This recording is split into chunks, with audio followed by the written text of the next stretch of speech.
धूपगढ़ की कहानी, इंसानियत, साहस और एक नई शुरुआत। उत्तराखंड की ऊंची वादियों में एक छोटा सा गांव था, धूपगढ़। यहाँ की हर सुबह मानो किसी कविता से निकली हुई लगती। धुंध से लिपटी पहाड़ियां, चहचहाते पक्षी और हवा में झूमते देवदार के पेड़। इन्हीं सुंदर दृश्यों के बीच एक कोने में लकड़ी की एक सादी सी कुटिया थी। यही रहती थी अन्वी, सिर्फ 21 साल की, पर जीवन ने उसे उसके वर्षों से कहीं ज्यादा समझदार बना दिया था। उसके पिता वन अधिकारी थे, जो एक जंगल की आग बुझाते हुए शहीद हो गए थे। मां का साया बचपन में ही छिन गया था। तभी से अन्वी ने अकेले चलना सीख लिया था, आत्मसम्मान के साथ, मजबूती से। अन्वी को किताबें पढ़ने का बेहद शौक था। उसकी दुनिया थी, एक चौकी, कुछ किताबें, एक पुराना स्टोव और दीवार पर टंगी पिता की तस्वीर। बारिश की एक रात, जुलाई की एक कड़कती रात थी। आसमान में बादल गड़गड़ा रहे थे, तेज हवाएं दरख्तों को झकझोर रही थी। अन्वी मोमबत्ती की हल्की रोशनी में the diary of Anne Frank पढ़ रही थी कि तभी दरवाजे पर जोरदार दस्तक हुई। इस समय कौन हो सकता है? अन्वी ने चौंकते हुए खुद से पूछा। दरवाजा खोला तो सामने एक युवक खड़ा था, पूरा भीगा हुआ, कपड़े कीचड़ में सने, चेहरे पर थकान और हल्का खून। वो कुछ बोलना चाहता था, लेकिन शब्द निकल नहीं पा रहे थे।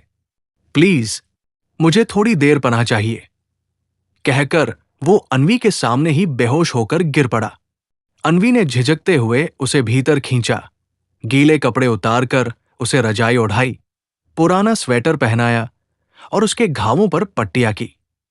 उसके हाथों में डॉक्टरी नहीं थी, पर अनुभव और इंसानियत की नब्ज थी। धीरे धीरे युवक को होश आया। मैं विवान हूं, किसी को मत बताइए। रात भर विवान बुखार में तपता रहा, बेसुध सा किसी का नाम पुकारता, शिवेंदु, शिखा, भागो। अन्वी चुपचाप उसके पास बैठी रही। वो चाहती तो दरवाजा बंद कर देती, पर उसका मन नहीं माना। उसे एहसास हो गया था, ये सिर्फ शरीर का नहीं, आत्मा का जख्म है। सच की परतें खुलने लगी सुबह होते ही। विवान थोड़ा संभला। चाय पीते हुए उसने बताया कि वो प्रकृति रक्षा फाउंडेशन नाम की एक एनजीओ में काम करता था। एक बड़ी कंपनी की तरफ से की गई नदी की जरखोरी की पोल उन्होंने खोली थी। केस कोर्ट में था और अब वही लोग उसे खत्म करना चाहते थे। तुम्हारे पास सबूत है? अन्वी ने पूछा। विवान ने झोले की तरफ इशारा किया। सब कुछ उसमें है, वीडियो, रिपोर्ट्स, ईमेल्स। उस दिन पहली बार विवान ने सही से खाना खाया। उसने अन्वी से पूछा, तुम इतनी बहादुर कैसे हो? अन्वी ने मुस्कुराते हुए कहा, मैंने बहादुरी नहीं चुनी, हालात ने मुझे बहादुर बना दिया।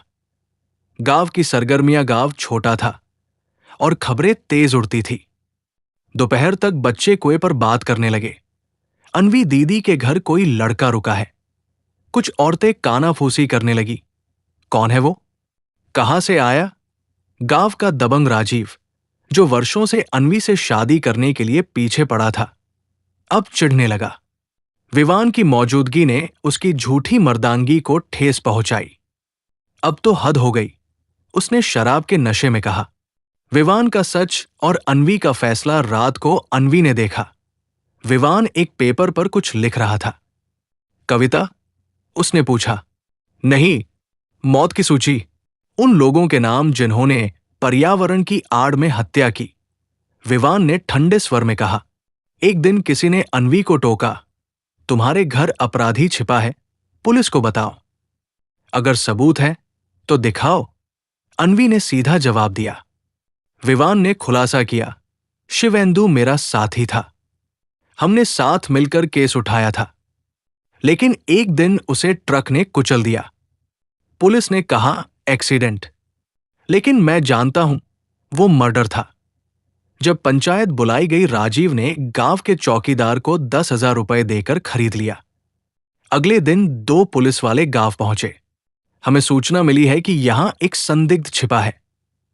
अन्वी ने विवान को पहाड़ी के उस पार की एक झोपड़ी में भेज दिया। खुद दरवाजे पर खड़ी हो गई। राजीव ने कहा, मुझसे शादी कर लो वरना पुलिस को बता दूंगा। अन्वी की आंखों में जमी बर्फ की सी ठंडक थी। अगर मैं डरती तो तुम्हारे जैसे लोग और बढ़ते। इसके बाद अन्वी ने पंचायत बुलाई। विवान के झोले में मौजूद दस्तावेज, वीडियो क्लिप्स, एनजीओ की रिपोर्टें सबके सामने रखी। सबूत इतने ठोस थे कि सब हक्के बक्के रह गए। एक बुजुर्ग ने कहा, यह तो सच्चाई की लड़ाई लड़ रहा है। ये मेरा घर है और मैं तय करूंगी कि इसमें कौन रहेगा, अन्वी ने कहा। न्याय और प्यार की जीत गांव के युवाओं ने विवान का साथ दिया। सुरक्षा दी गई, लेकिन एक रात राजीव ने चुपके से विवान पर हमला किया। गांव के लड़कों ने उसे पकड़ लिया। अगले दिन पंचायत ने फैसला दिया, राजीव को 6 महीने के लिए गांव से बाहर किया जाए। 6 महीने बाद कोर्ट ने विवान को निर्दोष घोषित किया। उसका एनजीओ राष्ट्रीय स्तर पर सम्मानित हुआ। और फिर एक दिन विवान वापस धूपगढ़ लौटा। उसी कुटिया के सामने खड़ा हुआ। अब मैं आजाद हूं। पर जब मैं टूटा हुआ था, तुमने मुझे संभाला। क्या मैं तुम्हारा साथ बन सकता हूं? अन्वी मुस्कराई। अब चलो इस कुटिया को मिलकर घर बनाते हैं। अंत, जो एक नई शुरुआत की दस्तक है। इसी ही स्टोरी सुनने के लिए चैनल सब्सक्राइब करें।